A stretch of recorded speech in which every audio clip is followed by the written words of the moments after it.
Hey, how's it going, everybody? Welcome to the Bitchuation Room podcast show stream live. Damn it, I almost had that. I am your host, Francesca Fiorentini. Super happy to be with you in your ear holes, on your phone, live on YouTube and Twitch. Again, every Tuesday, 1 p.m. Pacific, 4 p.m. Eastern. That's when we're doing it live. So if you want to catch us then and there and here and right now. This is all for the future people. Super glad you're here, and make sure you're liking all the things, you're sharing with all the bells and whistles, and giving 5 stars on iTunes, of course. We've got such a good show today. Comedian James Fritz is here, and we're going to talk about some movement on student debt coming down the pike very soon. Is it enough? Is it good? Is this what we've settled for? And of course, Republicans finally seeing, their actions have consequences. That's what happens when you do more than just bluster. You actually see the real world impact of, I don't know, things like abortion bans. So we're going to talk about that. Later, we have Latasha Brown of Black Voters Matter talking to us about the midterms. What is she looking at? What's the organization doing? Where are their openings and where's their awful voter suppression? Very excited to have her on the program for the first time. So thrilled. So hell yeah, everybody. Buckle in, buckle up, get your bitch caps on. Again, still looking into bitch caps. But in the meantime, I also want to remind you that after the show, there's more show. That's right. There's a bonus episode for all of the Frantifa. That is the members of the Patreon. Bitchuation, patreon.com/Bitchuation Room is where you go to become a patron. We do extra stories that are exclusive to patrons. Absolutely exclusive. There may be some release of the early old episodes to make up for the fact that, yes, I'll be taking some weeks in October off to birth a child. But until then, get at this, because today we're talking about a firefighter, and I want to know, is he a bastard or is he based? TBD. What happened to this firefighter? Let's weigh in. Firefighters or cops? Okay, that's an easy one. That's way too easy. I don't even know why I asked that question of my audience. Anyway, James and I are doing an extra 10, 15. Sometimes we even go longer. Shit, I don't know. So make sure you are a patron, and thank you so much. Again, this show is straight up possible because of you all. And there's other perks. If you're a patron at $20 or more, you get a free piece of merch every 3 months. You get 20% off of merch anyway, even if you're a patron at $5 or more. $10 gets you that shout out during the fart song at the end of the show. If not, it's just me and the fart song alone dancing, and it's kind of sad and weird. So yeah, that's why. And hey, if Patreon scares you, Venmo, TBR-Live, Cash App, TBR Live, and yes, you will get a shout out as well for tipping. And with that, why don't we get in to what we're bitching about? Oh, I got a doozy. I got a real big doozy. This is what are you bitching about?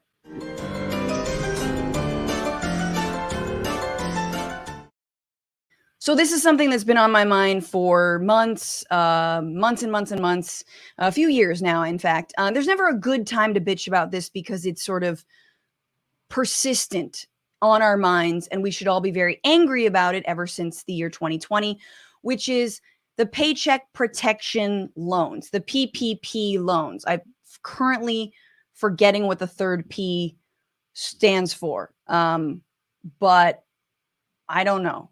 It doesn't matter. It stands for, I don't know, big penis, small penis. It's fine. The point is this. Let's talk about those loans, because here we are at a time when the Biden administration may forgive some student debt, which majority held by non-wealthy people, held by middle-class everyday folks just trying to get an education, so they can hold down a job for a couple years until there's downsizing or whatnot. The point is looking into those PPP loans. How many of those loans have been actually forgiven? Let's look into it. So ProPublica has done an incredible job with this. There were 11.5 million loans given out, approved. And there were some for organizations approved for loans. So there's organizations, there's all kinds of things. Even people who stormed the Capitol, some of those motherfuckers got loans. $793 billion was the amount approved. How much has been forgiven? We're talking 100% forgiven, including any accrued interest. 742 billion of those dollars. Now, I just mentioned that some of the insurrectionists got loans. Again, I contest they were boat dads. They were upper middle class dudes.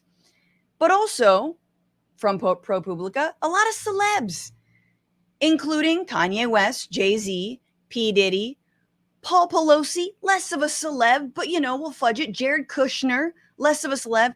Jared Kushner got $800 million, and it was all forgiven.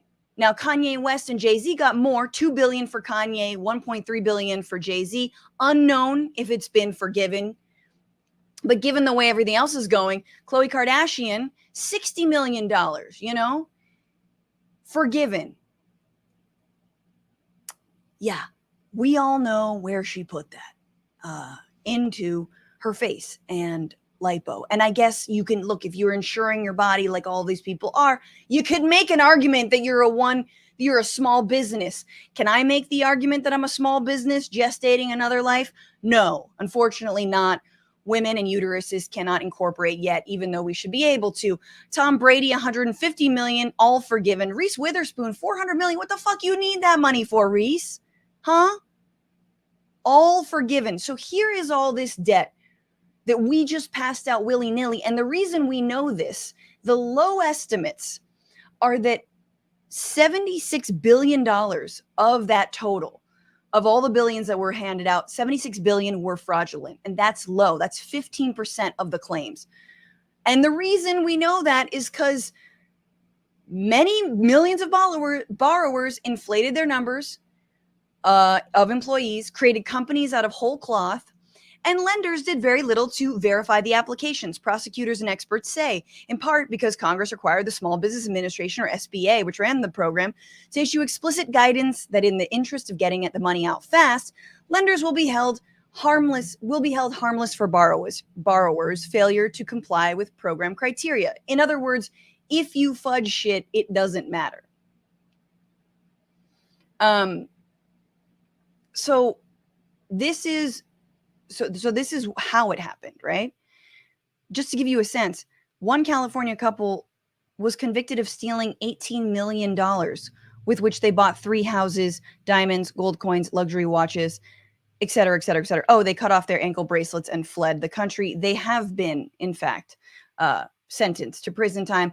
So that's the illegals. That's the fraudulent stuff. Then there's the yeah, man, Khloe Kardashian just got a bunch of debt. Just was able to borrow hella money from the government, right? And it makes me insanely mad, to say nothing of Jared Kushner, who's like, well, look, I employ 7 millionaires who live in my building, and they employ another 30 people each. Ergo, I am a small business employer. These are the kinds of corners that were cut. And don't take it from me. A former U.S. attorney from Michigan called this the biggest fraud in a generation. And that is the looting of the PPP plans. So again, honestly, for the amount of flack that you and I have taken for whether it's just regular debt, I don't know, student debt, credit card debt, whatever you want to say. But during the pandemic, you shouldn't give people, $600. You shouldn't give people stimulus checks. The stimulus checks are the reason that people don't want to work, right? That's all. Nobody wants to work anymore because of the stimulus checks. Motherfuckers, we would have spent that money far better rather than going into, I don't know, Reese Witherspoon's, the relamination of her saltwater pool. What the fuck, right? Anywho,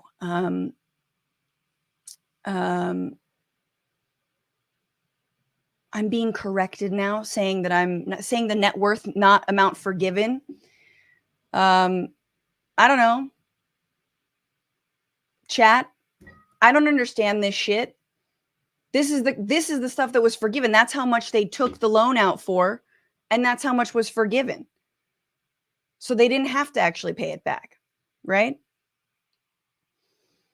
Anywho, when we have Richard Wolff on, we will I'll ask him again. Oh, I was reading the wrong column. I'm sorry. I'm being live corrected by the chat. This is fun. Oh, sorry. Yeah. I was reading net worth. Yes, you're right. I was reading the net worth, and the PPP loans were a lot less. My B. So these are what their net worth is. This is the PPP loan. I can read columns. My pregnancy brain is on full fucking display. Yes. So Jay-Z, that's 2 million. We got, am I reading this correctly now? Kanye, 2 million. Jared, 3 million. Paul Pelosi, 1.7. Chloe, 1.2. Reese Witherspoon, okay, less than 1 million. All right. I stand corrected, Reese. Thank you so much. Appreciate it. Thank you for the live correction. I can read columns. I can still be mad. We're just going to have to strategically edit that out so I sound smart. Thank you. And with that, and all the loans that I didn't get that I could have fucking used. God damn it. The things we could have built together. This podcast could have gotten a loan. Fucking hell. I mean, I'm obviously worth $400 million. Anyway, let's bring in, for the rest of the show, a man who doesn't have pregnancy brain. He's a stand-up comic based in LA with shows coming up in September, October. And his new album, Still Together, was released by A Special Thing Records not so long ago. Please welcome Mr. James Fritz. Hi, Francesca. How you doing? Oh, I'm good. I'm just fucking up my own segments, but I'm good. Oh, no, it's fine. And Reese, I mean, go easy on Reese. She was trying to start an NFT collection for women, so she needed that money. Dude, I'm so like, that sucks. This is so insane. I love the female empowerment. We just really need to like help women get into the crypto space. So they can be doxxed. Defrauded. Yes. So they can have their shit stolen. Ah, God. She's definitely. That's so insane. Why are there more? We could have gotten money. We could have gotten money. I mean, we really, to be honest with you, this is when I'm like, I wish I could, one, read columns, but also two, like have an accountant who actually worked for me, and then be like, here's what you do. You pretend like you're a small business. In fact, you are, right? I don't have an LLC, but I am. And then be like, just get a cool, like $500,000, you know? Yeah, I'm not asking for Jay-Z money. Yeah. $500,000. Exactly. I could work wonders, people. We could stream every day.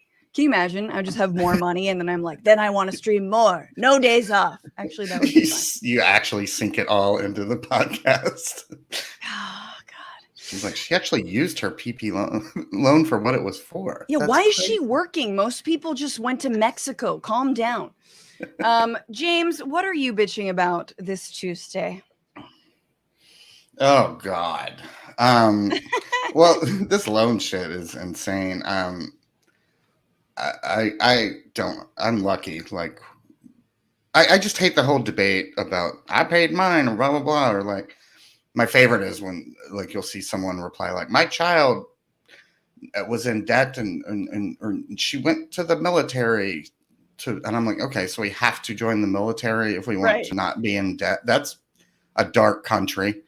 I don't know, 10K? Is that what they're saying now? Yeah, we're going to talk about it. We will get into all of that. But I know, I'm stepping on the topics, but that is what's been driving me crazy. It is ridiculous. And the entire like, I paid my way. You're just like, great, amazing for you. And right. My girlfriend went into debt to become a teacher in Chicago. Like, you know.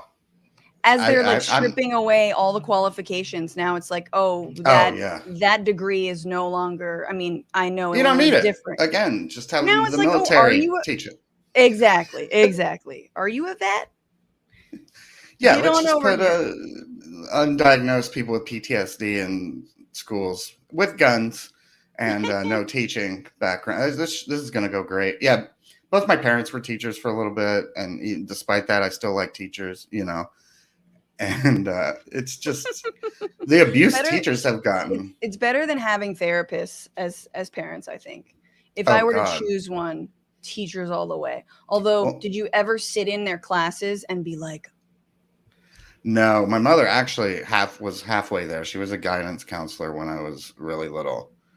So like my friends would go see her and I'd be like, well, I can't. Be like, James is being a big bitch right now. He's like, duty. Okay. Right. They just ratted on me. Yeah.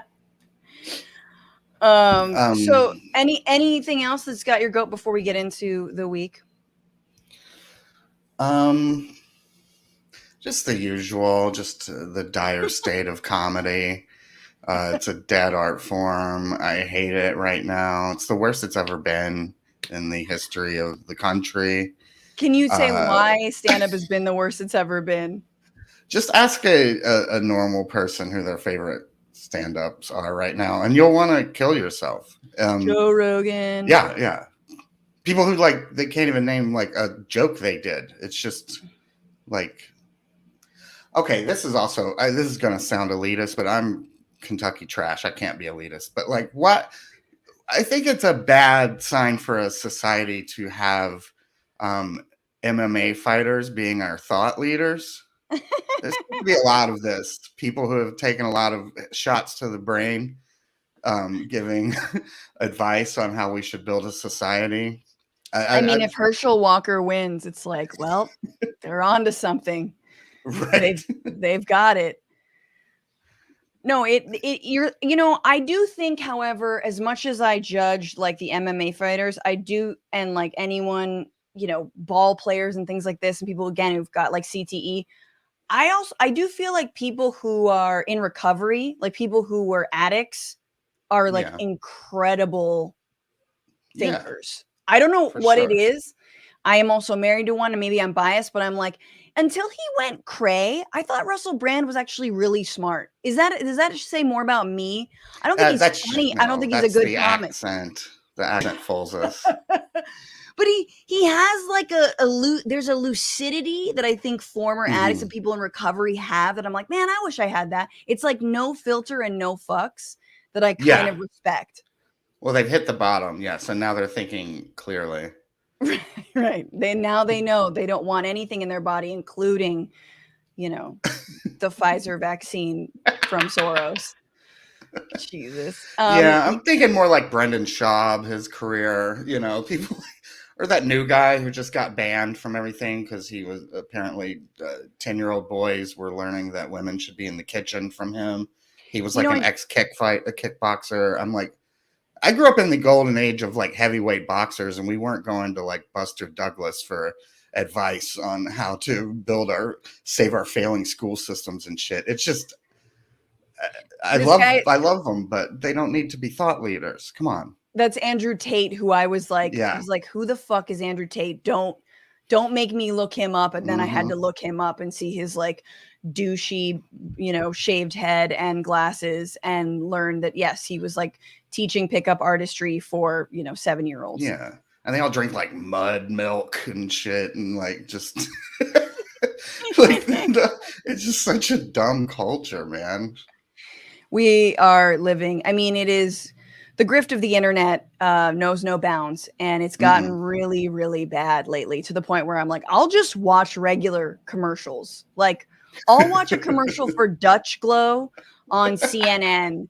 Where like it's like Dutch Glow's like you're just like, this is how you polish your wooden ducks, that kind of thing. You're like, yes. Yeah. That's so much better than someone trying to.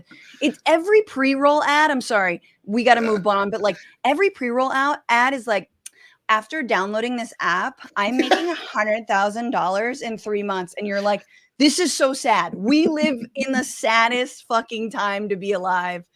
Just economically, like everyone's trying to grift you on either their supplements or a way they got rich quick.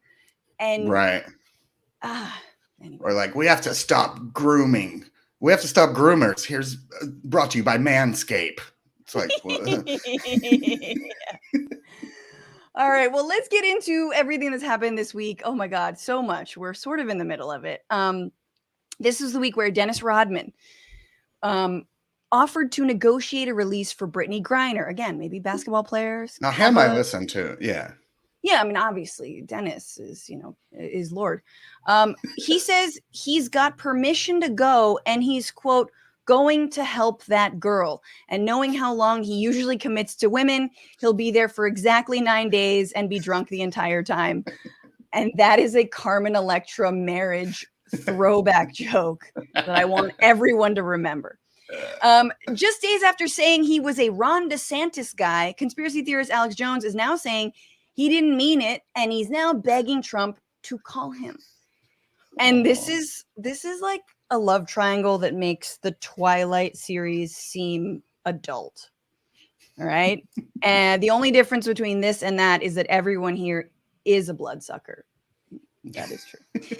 Teachers in 5 districts across the country, including Washington, D.C. and Columbus, Ohio, have voted to strike. School is still going to start. It'll just be led by substitute teachers, i.e. a dude who thinks that watching Matt Damon do math in Good Will Hunting is the same as doing math.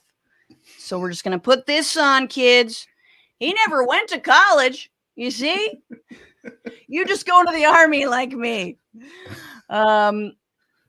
After 2 internal reviews, the CDC is ready to admit that on COVID-19, it was caught flat-footed, it fucked up, and it has deprioritized public health for way too long. Yeah. The external review says, yeah, we fucking knew that. I knew that like 2 months into the pandemic when Scientologists in my neighborhood were handing out more information than the CDC was about COVID. Yeah, like all roads led to Xenu, but at least they believed in masks,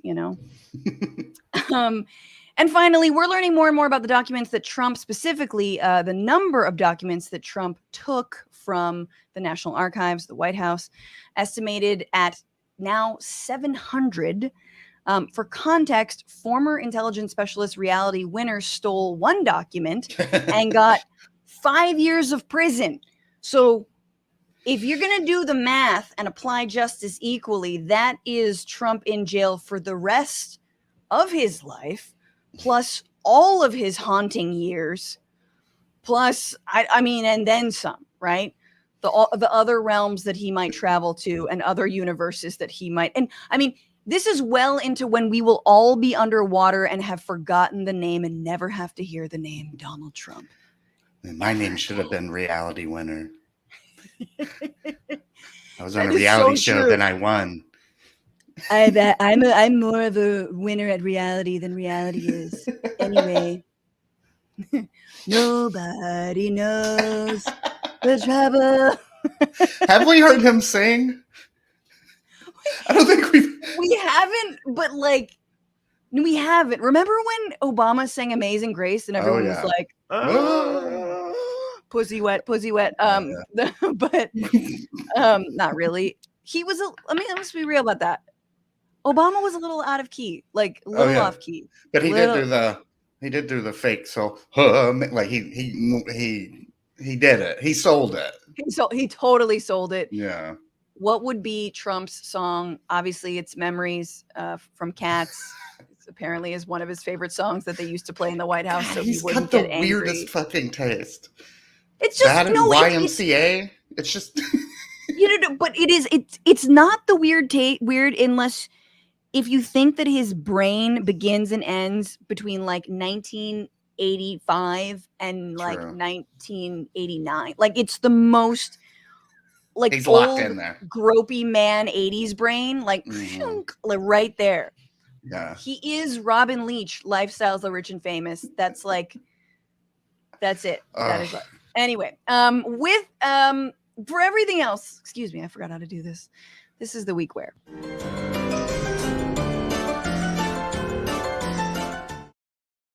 Okay, so this is a week where we are seeing a bit of action from the not dark Brandon, but more of the beige, the taupe Brandon, the sandstone Brandon, much more on par with what Biden usually does.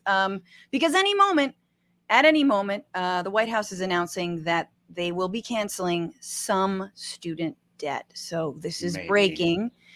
The decision is going to come down as soon as Wednesday. He's expected to extend repayment pause for several months, not clear. Remember, it was supposed to, the payments are supposed to be back on at the end of this month. Mm-hmm. He's expected to forgive loans up to $10,000 for people who make $125,000 a year or less. So, right, there is some qualifications here. Ain't no test like a means test, party. They can't not do it. So there it is. And just to reminder, 45 million Americans have about $1.9 trillion in debt. Mm-hmm. The average person has 29,000 of debt, $29,000 in debt. 92% of that debt is held by the federal government. So these are federal loans. Mm-hmm. And so that's when you're wondering, like, why are we so obsessed? Who's this going to hurt? It doesn't hurt anybody. It just directly helps people. Yeah, but I did it the right way, and no one can have anything that I worked. People are so fucking selfish. It's insane. Don't you feel like he's gonna bake something into there? Be like, if you did pay off your debt, you will get, I don't know, a rebate on an electric car that's been made in the United States on all parts, which it's already in the other climate bill. But so like it's gonna be some kind of like you'll get a free Spotify for life account. An Amazon Prime. Five free scratchers in the mail. Yeah, just do that. Who cares? Something. So this is obviously not what a lot of people wanted, which was like $50K everything.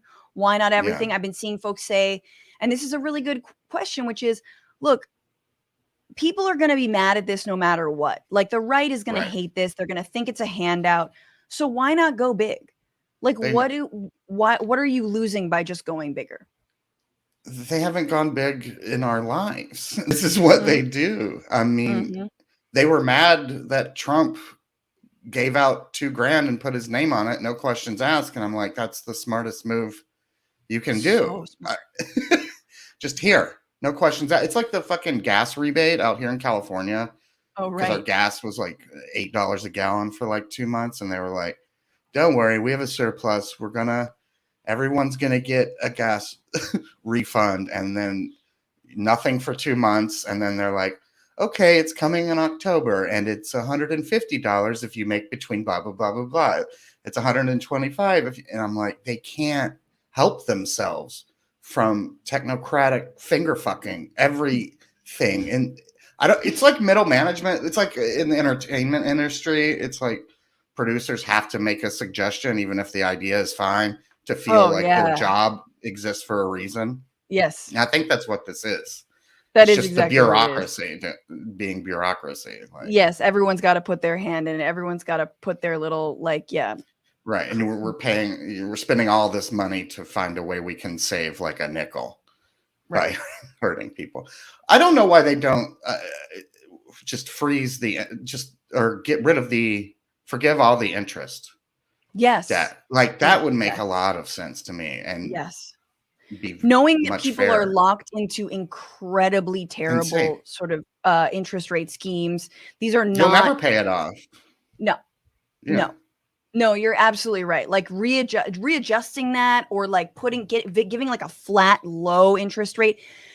When we had Richard Wolff on to talk about this, he echoed something that actually Larry Summers, former Treasury Secretary under Clinton and Obama, kind of like, the neoliberal bellwether, the sort of dude who like holds the line on why we can't give working people too much because they'll get uppity.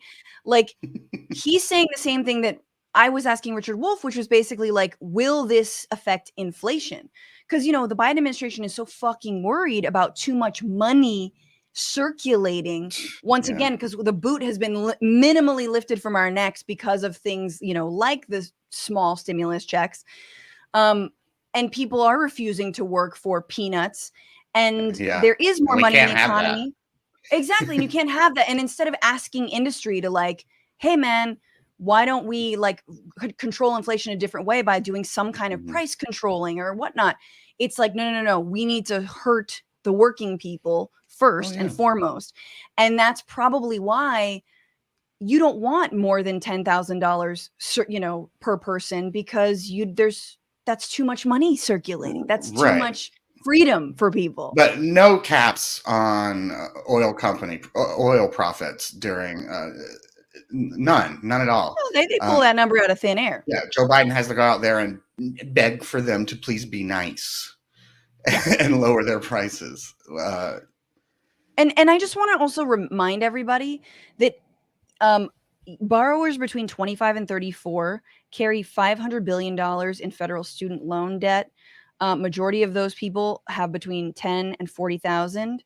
So again, this is, that is, we're not even going for 20 or 30K. I mean, who knows? Maybe the announcement will be different between now and tomorrow. This is happening in the past for those of you listening in the future.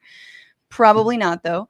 But then borrowers between 35 and 49 owe even more, $620 billion in student debt. And this, in this group, is the highest number of borrowers who owe more than $100,000 in loans. And then finally, let's not forget, there are people who are 62 and older. And of those people, the total of those folks are 2.4 million borrowers, and they owe $98 billion in student loans in their retirement, man. Well, our COVID lack of response will take care of most of them. Effectively. It's fucked up. But yeah, that makes sense that the age, the middle age demo that you read, that makes total sense, because that was the generation that was the heyday. Oh, and that was the generation that, like, growing up, it was hammered into our brains. No matter what, you go to college. If you have to you have to go to college. Yes. And you have to pay for it. Don't worry about it. You'll get a great job, and it'll be paid off in 4 years after you graduate. Right. And now this is the generation with, once you download this app, you're making like six figures in a year. No, but it's true. It is true that, like, yes, the value of a degree has gone down significantly. I mean, arguably, let's be real, the value of a college degree not keeping pace with the amount of inflation, not inflating the way that the inflation is on everyone's debt. And that interest rate, if only. Anywho, that we will see. TBD. I'm excited to talk more about student loan debt. And go big, Joe. Go Joe, baby. Go beige Joe. Let's jump into this. This was the week where some Republicans are starting to realize that when you ban abortions, you endanger people's lives, the lives of already living people. Funny how that works. Specifically dawning on a South Carolina Republican state representative, Neil Collins. He was speaking before the state's House Judiciary Committee, and he had a pretty heartfelt epiphany in public as he recounted what this means for people who desire children but are having a miscarriage, let's say. Take a look. I'll move to my final comments then, Mr. Chairman. I voted for the pain-capable bill, the fetal heartbeat bill, and fetal heartbeat has been for 6 weeks now. The second week that the fetal heartbeat bill became law, a doctor called me out of Anderson. I live in Easley. A 19-year-old girl appeared at the ER. She was 15 weeks pregnant. Her water broke. And the fetus was unviable. The standard of care was to advise her that they could extract or she could go home. The attorneys told the doctors that because of the fetal heartbeat bill, because that 15-week-old had a heartbeat, the doctors could not extract. So their only choices were to admit the 19-year-old until that fetal heartbeat stopped. I asked, how long does it take to stop? She said, seconds, minutes, hours, maybe days. Or discharge. They discharged that 19-year-old. The doctor told me at that point, there's a 50% chance. Well, first, she's going to pass this fetus in the toilet. She's going to have to deal with that on her own. There's a 50% chance, greater than 50% chance that she's going to lose her uterus. There's a 10% chance that she will develop sepsis and herself die. That weighs on me. I voted for that bill. These are affecting people, and we're having a meeting about this. It took that whole week, I did not sleep.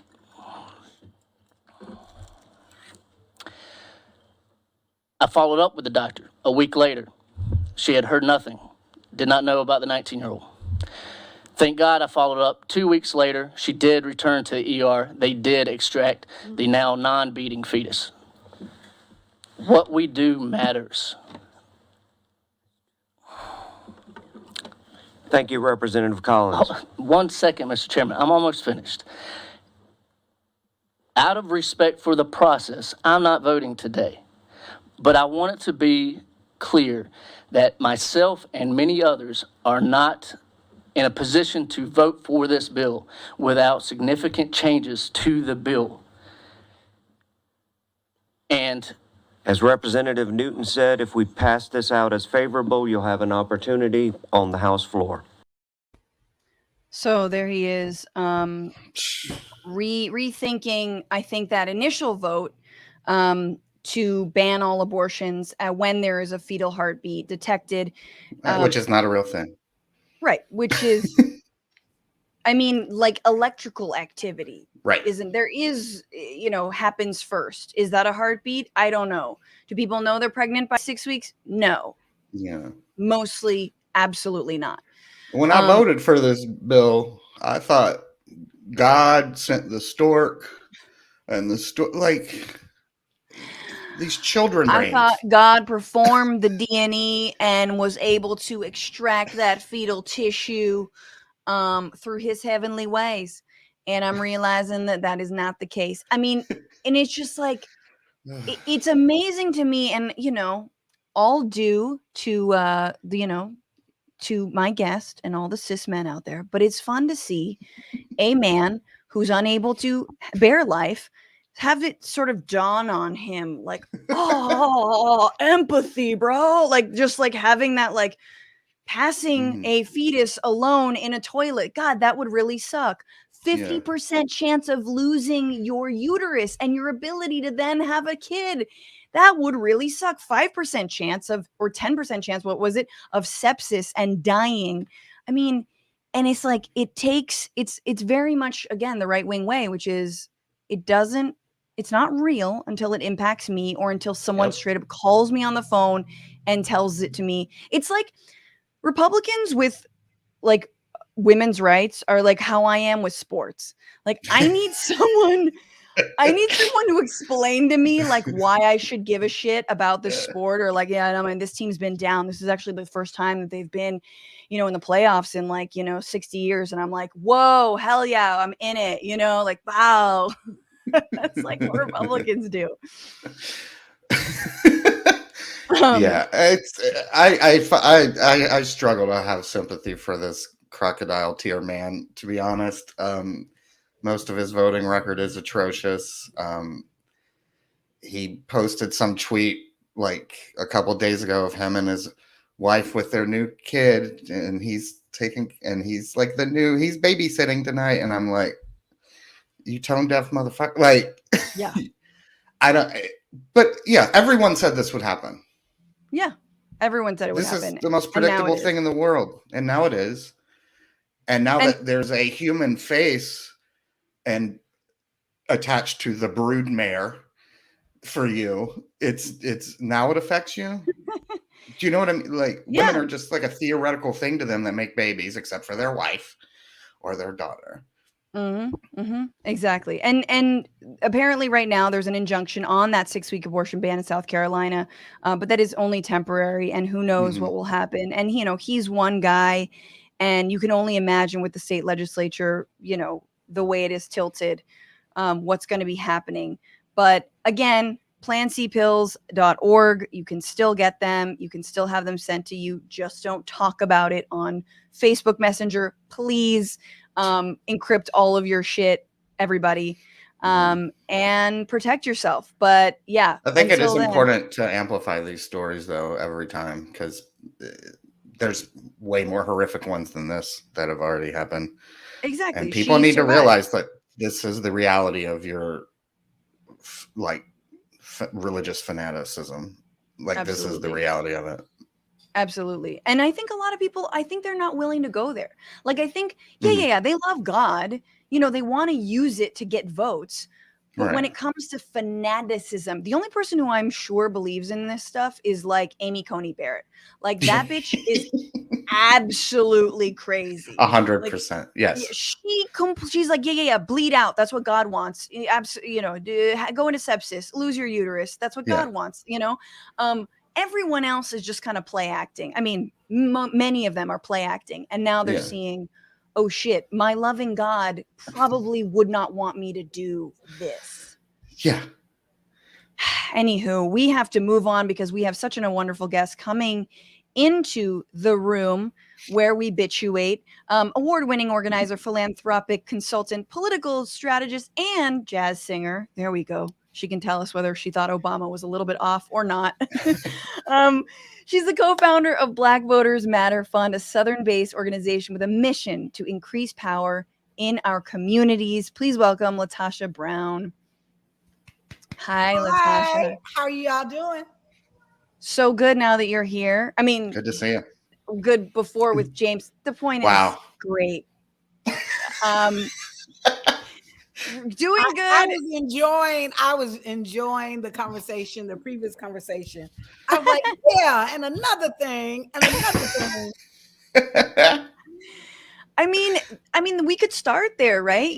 I guess I'm wondering, to you and the voters you're speaking with, your organizers and them, I know they've been hitting the pavement and knocking doors and traveling on buses. And what are you hearing from voters, and specifically Black voters? How is, generally new polls are coming in that say Roe v. Wade is pushing people to the polls, and also things like losing our democracy pushing people to the polls.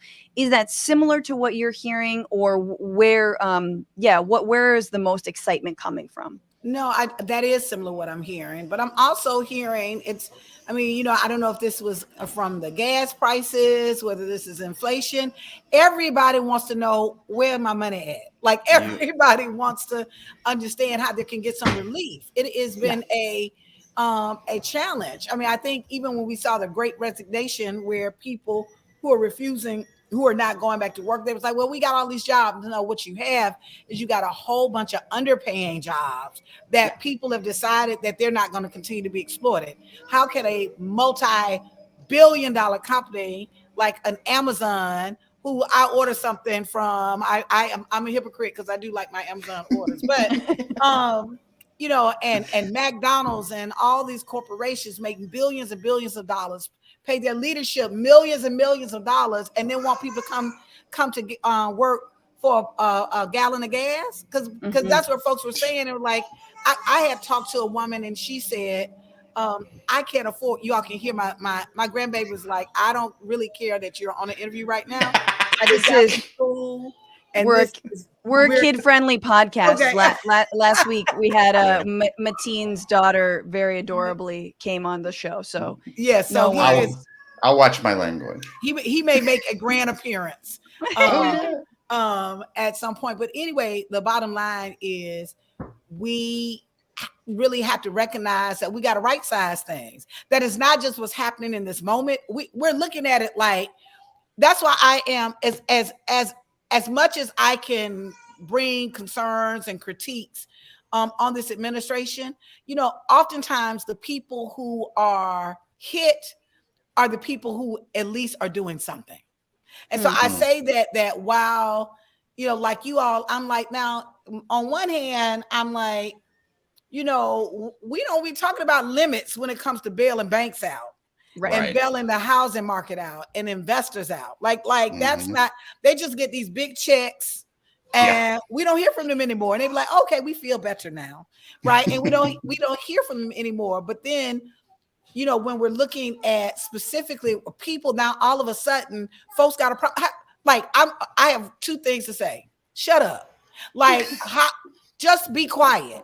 At the end of the day, if you're saying, it's that whole thinking of because you suffered, I suffered. Hell, I don't want anybody to suffer. Like the things that were difficult in my life, that time period that I didn't know how I was going to pay my car note or my house note.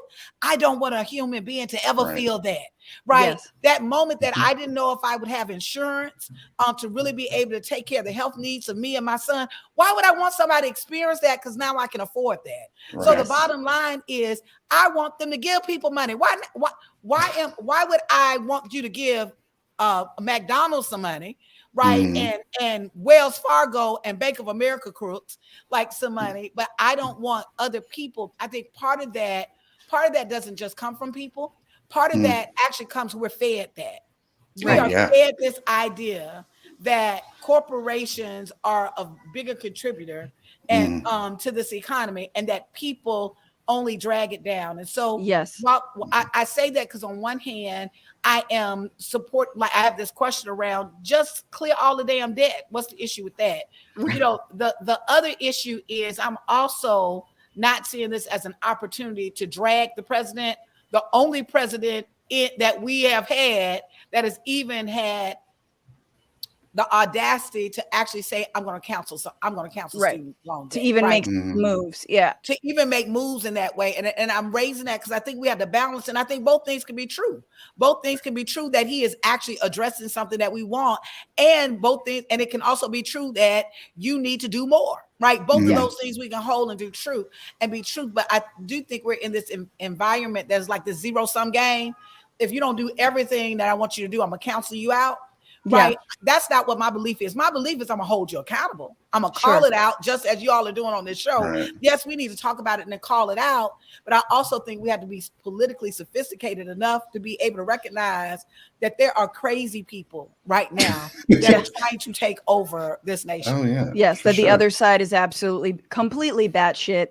I think to summarize, do you feel like that, you know, in terms of motivating people to come out, you know, do you feel like either the student debt or the climate change bill, you know, some of those, the promises of, you know, green jobs, alternative energy, investments in communities that have been, you know, environmentally degraded because of racism and, you know, redlining and things like this. Is that moving folks at all? Or does it still feel, is it a little abstract for people? You know, I think that's a really good question because ironically, I think people in some ways are more tuned in now than they normally have. So those, if you had to ask me that question maybe 5 years ago or 10 years ago, I would be like, those down in the details. Right. But people are paying attention in a different kind of way. Right. Even around climate change, even around the economy. Right. You know, you might not care about the economy until gas get $8 a gallon. And you're like, wait, what did they say about this economy? Right. So sometimes it's circumstances that bring people to pay attention. And I say that to say, I do think that people are paying more attention. I think it is the Democrats' responsibility to be able to speak to that, what it is that they're concerning, and to be able to deliver on that. Right. And so, because I do think that people are tuned in politically in ways that they haven't been tuned in. Now, the question is, can you turn that interest into action? Right? Can you ignite? Can you motivate the what I always say to excite and ignite the base? Can you excite and ignite the base? That they actually feel confident that you can do something about those things they care about, because people do care about things. And I am hearing climate change. I'm hearing young people talk about climate change more than I have ever heard them talk about. Yeah, especially after this summer, right? I mean, it's like, and where you all organize in the South, I mean, like, I'm thinking of the humidity I experienced when I was in Louisiana for a little bit, and I was like, Just no. Well, I'm from Kentucky, and last year it was tornadoes in Western Kentucky. Yes. This year it's floods in Eastern Kentucky. Like, everyone's gonna know it's happening sooner or later. Yeah. Right. You know? Everybody knows something is going on. I think Right. we have to elevate. I do think that the left or the progressives or whatever you want to call them have to do a better job at directly connecting what it is that people are concerned with, what they're going to do. Because it's one thing to talk about the problem. It's another thing to say, we see this problem, we're going to do this, and this is our vision of moving forward. Because I believe people are tired of the same old rhetoric of it's them people. Yeah, it's true. They are extremely problematic. But people in the back of their heads, I think they also have the Janet Jackson principle. What have you done for me lately? Exactly.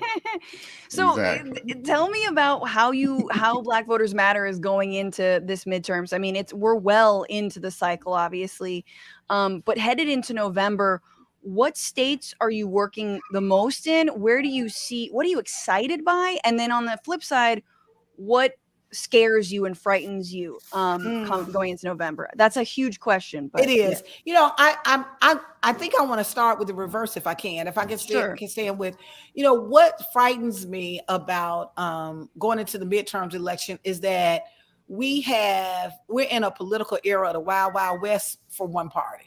That the Republican Party is not even pretending to have any semblance of anything that is just or democratic. They've basically like, we're gonna go for broke, right? Mm-hmm. If white men with money don't have power, then the hell with all of it, right? And so it's what's very scary is I feel like people are not in. Let me say this. I recently went to Israel, Palestine a few weeks ago.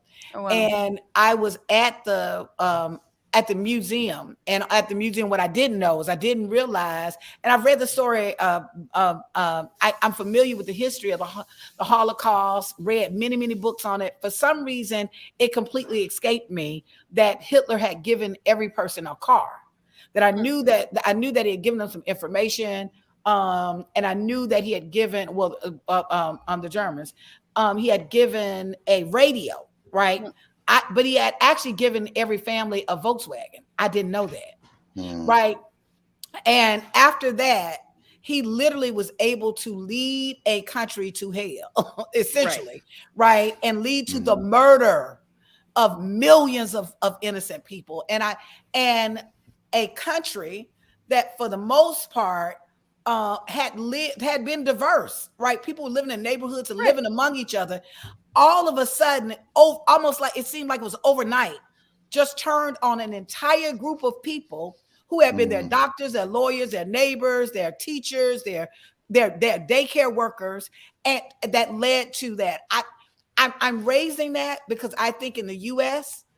we take for granted of the fragility of this democracy and how dangerous that hateful propaganda can be. That when you have something, when you've got propaganda that is actually attacking the gay community, that is attacking women, that is attacking poor people, we have to really recognize the extreme danger. And the one thing that kind of keeps me up at night is this, I think, this lack of seriousness that we're still dealing with it. Like we're still dealing with this political landscape. Like we're just dealing with two parties that have ideological differences. Right.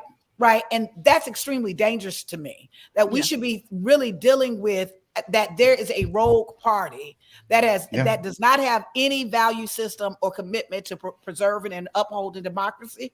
And it should be dismantled and held accountable. And it's a lesson. I mean, you're talking about basically a lesson in smart fascism, which is if you meet people's basic needs, or at least attempt to, even if it's like a one-off, even if it is like we're saying signing your name on the check, which was the smartest thing Donald Trump did under the pandemic, even as, hundreds of thousands of people were dying. It was a good move. And so if only, I mean, not if only, but like, thank God he wasn't a smarter, like fascist. DeSantis, you mean? Yeah, or a DeSantis. Yes, because that's essentially who DeSantis is. Yeah, he's scary. I don't know. I don't think I'm just not a believer in DeSantis. I think he can't speak. He doesn't know Oh how no, to like I actually talk. think that I actually believe that's a front. You Just think like so? Mhm. oh, He's dumbing absolutely. it Just down. even he's dumbing this down. I think he's smart. I think he's evil, Me too. but I think he's Yep. smart.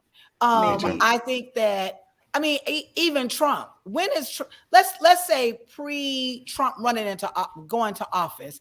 Yeah. When did people in Alabama start liking folks from New York? Never. I don't Never. understand. I Like don't get James, it. you from Kentucky. I You don't. It already never know what makes they think sense. about Yankees, what they Oh call the yeah. Yankees. Right? I know They what don't you think even about me. you Moving away. understand. You understand. And Trump was the quintessential New Yeah. Yorker. Like he might as well Right. had New York on his forehead, right? Mm-hmm. Right. But all of a sudden he wasn't reflective of a personality New Yorker. All of a Right. sudden he was making gaffes. He was like creating, he wasn't even smart enough to answer a question. I believe that was actually not that I think that he's smart, because I don't think that he's smart, but I do think that he's clever. And I Right. think that he was able to exploit, right, this idea of I'm just dumb and I'm the average person and I'm the Joe that can't read and I He's good can't at spell. TV. He's good at TV. I think he's put on Yeah. performance. I'm raising that Sure. because I see that strategy is continuing. DeSantis, if you go back, now I never thought he was a strong debater, because I, quite frankly, in his own gubernatorial race with Andrew Gillum, he Mhm. ate him Right. up like he sold something, right? So he's not a Mhm. debater, right? No. But I'm watching him speak now, and it is very, very problematic. It is very, if you Yeah. look at it, it is almost a copycat version of Trump. Yep. It's all grievance and It is attack. all grievance, Oh, it's for all sure. attack. Even his cadence has changed. Now all of a Mhm. sudden he's stumbling over words. It is all an act. Right. He's doing the "How do you say cucumber" line. Right. Sorry. Right. Right. The Hilaria Baldwin. But I want to ask Latasha, what are the states like? I mean, obviously there's Georgia, which is huge, in terms of maintaining the Senate, and just what a big fu 2020 was to the Republican Party, and also what a testament to grassroots organizing that I know Yeah. your organization had a huge role in as well.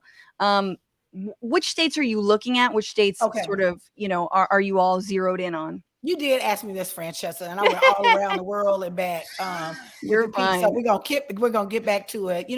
Part of where there's a Senate race, that's where we are, because we believe that this last experience of particularly the key states where there's a possibility in the swing states, what we are concerned about is like this last cycle, to not be able to get voting rights passed, not to get a criminal justice reform, that we think one of the most critical races would need turnout, and where those key Senate races in Georgia, in Pennsylvania, like in Arizona, like we need place, not Arizona,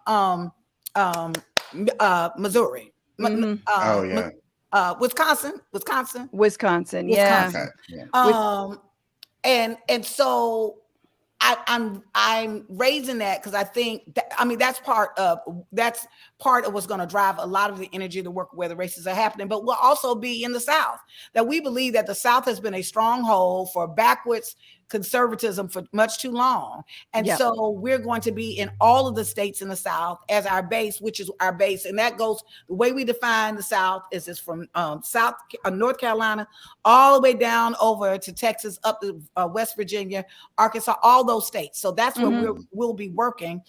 In some of those races, we're working in gubernatorial races. There's some races of some states that have gubernatorial elections. Some states have a Senate race happening. Some states have some local races that we think are key and critical.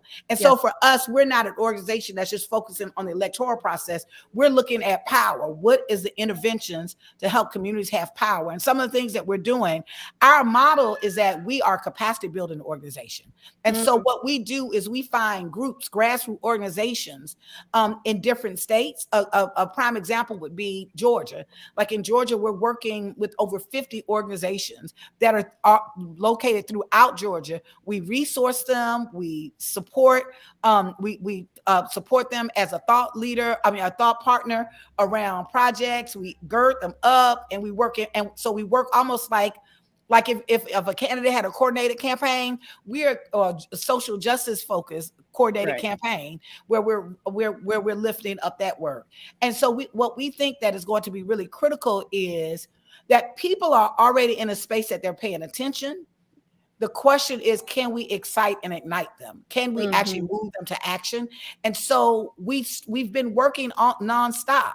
So part of what we believe is one of the critical mistakes that usually the Democratic Party makes is that it's and candidates is that the activity is only around his election, right? And I was like, it's the, for the Black community, I often say it's the round the Negro up period, that 3 weeks before the election, you just round them up and take them out and tell them to go vote, right? Which is just so disrespectful on all kinds of levels, right? And so what we were like, no, what we're going to do is we're being intentional about building people power, about building Black power. And the way that we do that is we work 365 days out of a year. And so that we've got infrastructure. We have an ecosystem of groups that can respond and to help get the word out and mobilize people. Yeah. I think that's incredible. And, you mentioned, it should be named, right? The lack of passing the John Lewis Voting Rights Act, the Freedom to Vote Act, like the voting rights have not been enshrined. We only have seen movement from the Senate on, this climate change bill. But then the same thing with, the George Floyd Justice and Policing Act, which again does not go nearly as far as some of the folks that I've had on this show and that we all know in terms of, it's like limiting no-knock warrants and things like this. Those two issues being like virtually untouched by the Senate. How does that resonate? Does that make your work harder? Not only does it make my work harder, but hell, at the end of the day, you saying that's the kind of stuff that make me like, well, do I want to vote? So I understand people's frustration, right? Like, let's get real. When I've been out before and the folks were like, I don't even want to vote. I was like, well, I feel y'all ain't excited either, right? But this is why I vote. What I'm excited about is I want our communities to have power, and there is an opening. Right. There is an opening. We have to see that we're in the middle of a transition. Part of the voter suppression, y'all, is not because we're losing. It's because we're winning. Right. I am excited that there is a new coalition made up of white people, Black folks, AAPI folks, indigenous people, young folks, older folks. We saw that in George Floyd uprising, the largest uprising ever in this nation, that when you look at the photos and the pictures, it was multi-generational, it's multicultural. Something is happening. And so this is a moment that we're actually connecting arms and starting to build power. Now, there's still work we got to do. Right. I'm not in a space that I'm thinking that it's Disneyland. Right. But what I do believe is that we all see what is happening. Right. And there is an opportunity for us to build the kind of multiracial coalition that is going to make America be true to what it's supposed to be true to, because we've never had an America that all had access to life, liberty, and the pursuit of happiness. We got to speak to that and say that. But in this moment, I believe that that's what we can do. And I don't think it's going to be one election. I'm talking about this as long-term work. And so when we're talking to people and organizing folks, we're honest with them and authentic with them to say that we don't think that voting is going to be the end all and the be all. But what we do believe is that when a community is at war and you're fighting for your life, you got to use every tool available to you. If that means all you got to have is a hammer, then I'm going to knock the hell out of you with this hammer. Right. But you've got to use this power of voting to be able to stop the pain happening in our community and hold folks accountable. I love how it's usually everything looks like a nail, but you're like, no, you're just going to hit people with the hammer. They're getting the hammer. I mean, and there are, it's very difficult. I mean, it's how, in the immediate aftermath of the Roe v. Wade, the Dobbs decision overturning Roe v. Wade, there was this sense of like, yeah, what have you done for me lately? And how dare you send out these fundraising messages, and how dare you be like, well, we have to focus on November, because even if we hand you the Senate again, what's the plan? Like, please be more specific. And I still feel that way on both the abortion rights issue, as well as the voting rights issue, as well as the, criminal justice issue. Like, these are things that absolutely voting is critical. And man, it is so sad that we have to, as you're trying to get out the vote, explain that even with the majority, there's something called the fucking filibuster, and we can't get anything passed, but that all roads really do effectively lead through there. But you're also like, okay, but what's the, like, honestly, I need like a literal IOU written to me on a piece of paper that tells me, you know, what you're gonna do, you know, and so I agree, but Francesca, you know, I have a slightly shifted view over the years that I want to share, right? yeah, And as part of it is, you know, I've been part of processes that have had people to sign contracts and they lied. They did stuff. I've been a part of processes that I don't think, this is what I say to people. This is what my belief is. I don't think that the shift is about the politicians. I think the shift is about us. Part of what we have done is that we have abdicated our power, and we give we put politicians in office, and we expect them to come up with the ideas. We expect them to do right. We expect them, I'm gonna vote for you and I'll see you in 4 years and you just go handle my business. right. Where they do that at? I'm just being honest. Where does that happen? And so I'm raising that because I think there has to be a fundamental paradigm shift. Yeah. And we, the people, that we have to decide that we really want this thing called power. That we can't just say, well, I want this policy win, that we want power, and that we are so powerful, that we are so consistent, that we show up at, because the bottom line is, you let start people who are operating against our interests start being taken out, we start taking them out in droves.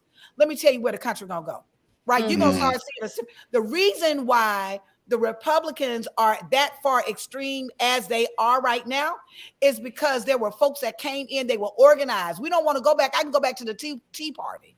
That there were grassroots work that was done, regardless of what our position is on it, that there was an intentionality around grassroots organizing to build up the grassroots infrastructure. You had a whole thing over here called the Heritage Foundation that was making sure that it was shot the messages, it was crafting the narrative and the messages. And then what you had is you had egotistical white men who like literally became the face of that and created and led into this history of structural racism in this country that none of us are free of, and exploited that. That's what happened. And I'm saying that our approach, not the same approach, because we have to have some integrity, right? And we have to be inclusive. It is easier for you to have. We also don't have as much dark money. I mean, like, the reason everyone hates everyone hates Soros because he's literally the only semi-good billionaire. He's like, he's the only billionaire that's like given to civil rights causes and like given to like the Palestinians. Like he's an amazing. He's actually so he's the one that controls everything. So he's obviously the one that controls everything. Right. But again, you're totally money is not necessarily on our side. But you're right that like you're right. It is. We cannot afford to, you know, arms crossed, just stay on the sidelines. That's right. Either during an election and certainly after elections in the meantime. And I'm thinking of, as critical as I am of the climate change bill, the people that I do know who have been working very specifically on blueprints around the Green New Deal, around, you know, real concrete ways that this federally we can actually make progress. They're calling it a victory. You know what I mean? They're not saying it's a nothing burger. They're saying, no, it's a start. It's good. Right. And in fact, you see some of these other policies that are coming down the pike after this bill. And it seems like Biden may be limiting emissions, you know, not weaseling, but working other ways into to get some of those policy changes, not necessarily in that big package, but through other means. So That's right. Again, I think it's really true to take cues from organizers like yourself when it comes to all this. Shift our paradigm, Francesca. I want people to shift our paradigm. We have actually seen ourselves in this democracy only as participants. We have not seen ourselves in this way that we should be crafting not just the policy of what you're going to do in this current system. We have to be honest and say this economic system is not working for us. And not that we don't want you to have a Band-Aid. We want you to we deserve a whole nother approach to the economy, right? And how the economy is how this country's resources are invested upon. But if that is to happen, it can't be a one-off. It has to be people demanding that we radically reimagine what is going to happen in this country, and that we demand that is the case, and we stay on it. There's no reason why Puerto Rico is not a state, right? I mean, not Puerto Rico, I'm sorry. The District of Columbia is not a state right now. It is absolutely no reason for DC not to be a state. And so, but part of it is, like I said, we have been trained to not participate in democracy. We have been trained to only show up in elections and go back to your corners, and then we're going to tell y'all what we do or don't do. Yeah, and then hope our leaders do the right thing. Or hope they do the right thing. Like you said, the Heritage Foundation just hands them a list and it's like, appoint these people. And they do it. And Alec. And here's and then just like stacks of money and bills underneath it. I want to give James any questions or thoughts, and then give Latasha the final word here. No, give my time to her. She's smarter than me. Latasha, come on, James. I can't believe what James said. I can have your space. I don't know. That right there is an honor. That James gave me talking space. What? Come on. Reclaiming time. Latasha, anything we didn't touch on that you want to leave with folks before we got just a couple months to go here? I think that there are a couple of things that a quick thing that I want to leave with people. I want us to really, and I say this all the time, but I want us to radically reimagine this nation. I usually ask people to close your eyes, and I ask them to imagine an America without racism. And just to sit there in it. What would that look like? Like, what would the institutions look like? Imagine, just close your eyes. Imagine an America, without sexism and homophobia and ableism. Just baseline as a value. Yeah. What would that America look like? And so I think we need to spend some time in that question, because that's what I'm fighting for.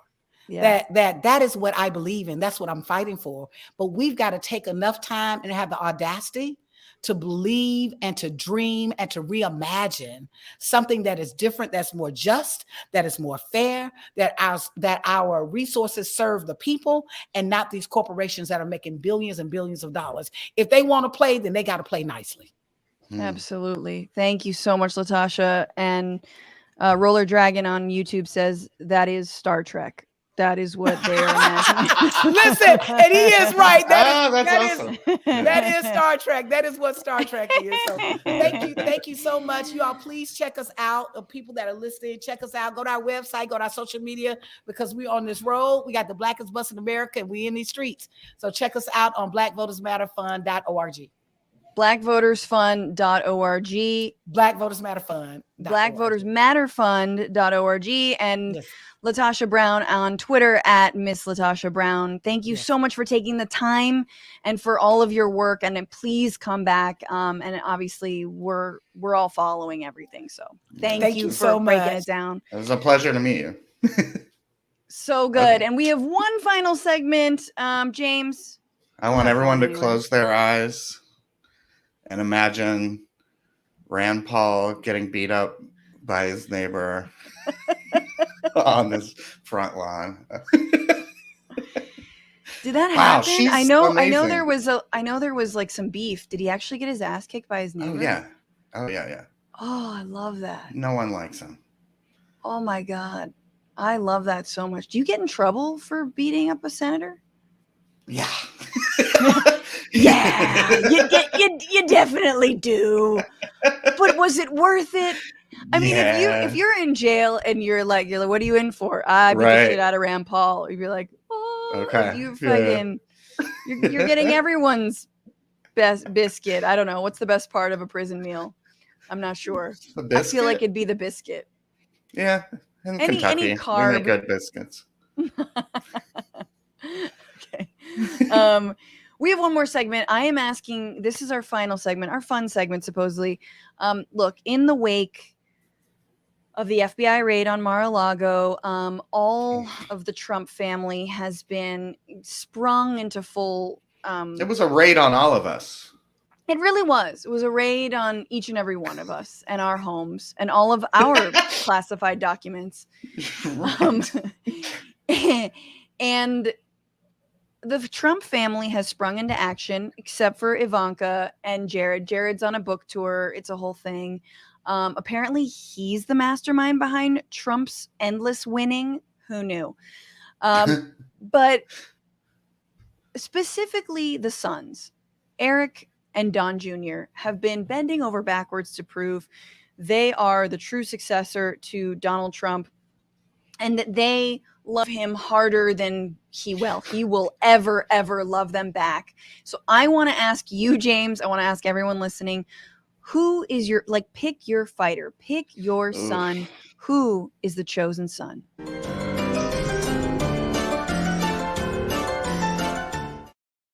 This might seem like a no-brainer to some of you, but I want to, there's some, I want to push back. I feel like we assume it's Junior, but not necessarily. So here is what Eric Trump said in the wake of the FBI raid on Mar-a-Lago on what could have been in those documents. Here he is on Sean Hannity's show. What secret document could possibly rise to that level? Yeah. I don't know. They'll probably find a note from me telling him how proud I am of him and what a great job he was doing as president. They might find some pictures of my kids, maybe some nice, headlines, maybe a nice note from you, Sean. It's insane. How many times can you cry wolf? I mean, the FBI dragged this whole country through hell for 3 years based on lies and deceit and dirty dossiers and FISA warrants and everything else, right? And everything proved to be incorrect. Wow. He's probably gonna find a note. A picture of my family that was. Why is a picture of your family classified? Yeah. What's in it? Going on in that picture, Eric? No, yeah, exactly. He's probably gonna find the time that I won like a gold medal in karate when I was a yellow belt, and he totally came to that tournament and definitely kept the medal. So what are they gonna find? A broken World's Greatest Dad mug? A collection of broken World's Greatest Dad mugs? Exactly. All of the pancakes that he pretended to eat and then spit out into a napkin and then put into the safe that I made for him on Father's Day. Okay. So that's Eric. All right. Yeah. Everything's been proven wrong. Everything that's come out. Oh, the dirty dossier. What was in that dossier? That was the P-tape. Calm, on point, on message. Calm, on point, on message. Here's Donald Trump Jr. taking a break from his many cameos, which he has to, the orders, they really fill up backlog of them. He's taking a break from his cameos to, I believe this is at a Turning Points conference this week, where he's like, so what if there were nuclear codes in the classified documents? Donald Trump has the nuclear codes in the linen closet at Mar-a-Lago. I'm like, really? By the way, for the record, I'd say that if Donald Trump actually still had the nuclear codes, it'd probably be good. Our enemies might actually be like, okay, maybe let's not mess with them. Unlike when they look at Joe Biden and they say, you know what, we should attack now. I think he did a great job. I think he was really on point, and he seemed really cool. I mean, God, slow down. Super lucid. Speaking of lucid and, drug addicts. I thought that was sped up. Not at all. You know how when you don't have nuclear codes, you don't want to attack another country, but once you have them, you're like, nah, I'm gonna be safe with these. Right. I mean, we've been under constant attack since Joe Biden's been president too. Constant. They've been typing in every kind of permutation and combination of codes. It's been insane. It's just like, and we've been getting all these notifications like, oh my God, your nuclear football has been compromised. And you're like, shit, I shouldn't have filled out that fucking online form at Best Buy. Whatever it is. I don't know. Here in LA, it's like the opening of Children of Men every time you go to the cafe. No, it's like, it's funny to me. Like, I like the angle. Here's what I'll say. Critique, right? solid angle. Nuclear codes are safer under Trump. Not a solid angle if they're the one, if foreign agents or countries are like having them, like have them, and they're like, you know what? Because I respect Trump so much, I won't even use these. I won't Right. even. Yeah. Like, what? So I don't know. Here's the thing. In terms of showmanship, who are you going I with? mean, well, if I'm being honest, my You can performance. pick one. You're my Logan Roy. Sorry, you're Donald Okay. Trump. You're gonna die. One. Go ahead. Sorry. Well, I was just saying, as comedically, my performance style is probably more Don Jr., if I'm being honest with myself. So I'm going to pick Eric. So you're coked up as shit every time. Yeah. So you're picking Eric. Got it. Yeah. I mean, you just want the guy who actually, I mean, he seems like he could run a business, maybe. I mean, Don Jr. can only handle his own Cameo. That's the only business he can actually run, isn't That's exactly right. one he can just record into his phone whenever the spirit moves him. I think I agree with, okay, look, I agree he's a better showman. Or I agree with you that like Eric Trump he has, what is it called? Minimal humility. There's like a little tinge of maybe I'm not a complete. For a Trump. Yeah. I mean, TBD Barron, who is just going to be like play center for some basketball team. Like, can he just stand there and rebound? Can he just get the rees, for the love of Christ? Put Barron in. Anyway, but like Eric Trump is like, yeah, I could reason with you. But that's also the problem, is that because he's got a tinge of humility, because he probably could be reasoned with, yeah, he's dumb. Oh, he's super sad. He's definitely the sadder of the two Trumps, even though Junior is like straight up off his shit. Like he is so high in that clip. Yeah. I do feel like you need someone who is sort of impenetrable by reality. Like they have like sort of a Teflon brain. Yeah, that's true. I do think Don Jr. wouldn't roll over on Big Daddy Donald, but I feel like Eric, he might. I think they're like if they were asked to, like if they're going to be asked to testify, like maybe in the Trump Organization investigation and lawsuit in New York. Yeah. I think Don Jr. goes down with the ship all the way. He wants to literally be his dad. He's like come on to Melania multiple times. He's just like, it'd just be great if we could share women, right, Dad? Right, Dad? I'm gonna need a low flow toilet. And then and then Kimberly Guilfoyle's like definitely been a little drunk and like tried to get it going between Junior and Trump. Oh God. She's got more range than Mia Farrow going from Sinatra to Woody Allen. Like that, she's impressive. You mean Newsom to John Jr.? Yeah. That's actually not. I think that's. They both have good not blow. As wide of a gulf, yeah.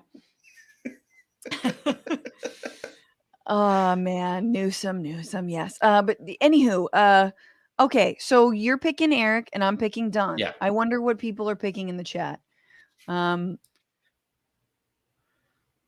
Winston on Twitch says Eric doesn't need to roll over. He's just so dumb. He just need him to answer honestly on accident. That's true. You could jiggle some keys in front of him and he'd probably just forget what he was supposed to say. Jeff Curry on YouTube. Barron seems the smartest, basically, because ain't never heard him talk. Camberman 5000. Donnie's true heir is a kid he hasn't made public yet. That is so true. Like if he found out that someone's gonna come out of the woodwork. Someone's gonna come out of the woodwork. Anywho, October surprise. It's a perfect boy. It's another Trump. What about Tiffany? A woman? Oh wow, a lady. Lady Trump? I don't think so. All right. Well, picking your fighter, I just think it's very adorable. These are two. They just want a hug. Yeah. They want a hug. They seem And really cool. I mean, Eric seems like legitimately funny. Like he does seem not Yeah. not like obviously laughing at, not laughing with. Right. But he's got, again, back to, because everything is Succession for me, but like he's got Tom Wamsgans and energy, Mm, and I like that a lot. yeah, Tom's the best. Tom's the fucking best. Anywho, James Fritz, What? everybody, check out his album, check out his work, follow him on Twitter at Fritz is dead. Fritz is dead. Keep him alive by following him on fucking Twitter. Only your clicks can keep me going. And we have a bonus episode. We're going to talk about a very based or a piece of shit firefighter, depending on where you stand. We'll Based. talk about it. He was outed for his discussion and his thoughts on police. And you don't want to miss that. Patreon.com/Bitchuation Room. We got a little bit more. But James, thank you so much for being on. Have a Thanks for very having good me. rest of your week. Everybody You too. follow him. Take good care. And thank you guys for being here. Thanks for all of your comments and your super chats, especially the ones telling me that I was fucking up on my own show. Chase Essex, thank you so much for the super chat. Had to send our little Boston Terrier Lily across the Rainbow Bridge yesterday. She was only 8. We don't have kids. R.I.P. baby girl. I'm so sorry, Chase. That's so sad. The Rainbow Bridge. I mean, that 8 is too young. 8 is too young. But I'm sure she was adorable and you gave her a great life and she had fun every single goddamn minute of it, because that's what dogs do. They appreciate life. Let's see. Joel Eliza Lecchio Johnson. A full day of all TYT's terrific programming, including Lady Francesca and the Fact Song, which I think you mean Fart Song. Thank you so much. Appreciate it. Yes, this is adjacent to TYT's programming, although it's probably going to overlap at some point, so I apologize. Gina Viola, the Gina Viola of mayorship fame. Got to get used to this Tuesday switch. Hey all, hey. Mike Boy Raps. For me, all women are non-fungible. Wow, I see what you did there. We're talking about NFTs and women having them. Electron Creations, thank you for your super chat. I'm betting 5 won't keep you alive, but doing my best to help you thrive. Cindy, you did everything right there, Cindy. 5 absolutely keeps us alive. Thank you so much. Kenny from Philly saying, cancel all student loan debt, period. Martin bringing up a really good point. None of this, in terms of student loans, deals with the issue of higher tuitions and everyone going forward. I mean, it's exactly right. What is the plan moving forward on this? What's the plan, as James is pointing out, on interest rates? What's the plan on tuition in general? How are we going to make this more affordable for younger generations? Let's see.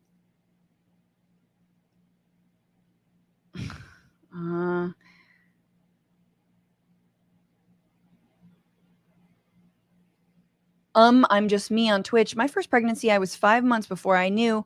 I have health reasons for that, but it's not completely abnormal. You find out later than most would think. Yeah, I mean, for like a week, you're like, what's wrong with my period? Why is it doing this? I'm going to drink all of this bottle of wine. Okay. Oh shit, I'm pregnant. That was my case. It's like, oopsies. But yeah. Camperman 5000. Why do Republicans always name their bills the exact opposite of what the bill is? Fetal Heartbeat Bill, Citizens United. Yeah. Citizens United is really strong. That's like one of the best ones. All the citizens who are worth $1 billion or more. Camperman 5000, speaking on the fact that I left very briefly on this show because I got booted, saying it's the Fritztuation Room again. Because the last time Fritz was on, I also got booted. I think there's a pattern here. I think there's absolutely a pattern. Todd Roy is banking on Baron over both Eric and Don. The Baron's going to come in and win this. All right, you guys. Thank you so much for those chats. Thank you for everything. And with that, of course, welcome to the Fart Song. I'm on a yoga ball so I can dance and jump with it. Thank you to all of the new patrons, everyone at $5 or more. I see you. You are so wonderful to me. To the patrons at $10 or more, getting the shout out, Carl. Just Carl. Carl, we love you. Big tippers. We have no big tippers. TBR-live on Venmo, TBR live on Cash App. Don't leave me hanging. Twitch subs, JJ Jesper82, Brandy Lou2, Frank Morningtree, Cluster Fox, Spy Mike, and Holy Beer Dragon. Thank you guys so much. Thanks to everyone who makes this show possible. Paige Oamek, Maximillien Inhoff, Alexandra Ornes, and you all out there. We stream live every Tuesday, 1 p.m. Pacific. 1 p.m. Pacific. Oh, sorry. Did y'all not hear the song? Fucking hell. There was no song? Man, what is happening today? Should we do this again? Nah, I'm going to add it in post, you guys. I'm sorry. I apologize. Yeah, it's because I got booted. You're right, Paige. You're right. Let's edit all this part out. You know, just imagine it. Imagine the fart song happened.